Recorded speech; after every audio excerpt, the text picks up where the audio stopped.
શ્રી શનિદેવ મહારાજની જય। આજ રોજ જંબુસર તાલુકાના નહર ગામે શ્રી શનિદેવ મંદિરનો 7મો પાટોત્સવ ખૂબ જ દિવ્ય અને ભવ્યતાથી ઉજવાયો। એમાં સમસ્ત ગ્રામજનો તથા શનિદેવ યુવક મંડળ દ્વારા ખૂબ જ દિવ્ય અને ભવ્યતાથી 7મો પાટોત્સવ ઉજવાયો।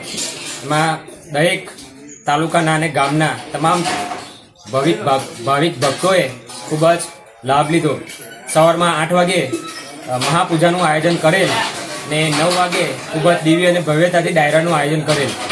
શનિદેવ યુવક મંડળ દર સાલે પાટોત્સવનું ખૂબ જ સુંદર આયોજન કરે છે। તેમાં દર શનિવારે અહીંયા સરસ મજાનું ભંડારાનું આયોજન થાય છે। આથી તમામનો ખૂબ ખૂબ શનિદેવ મંદિરનો ખૂબ ખૂબ આભાર। ઓકે।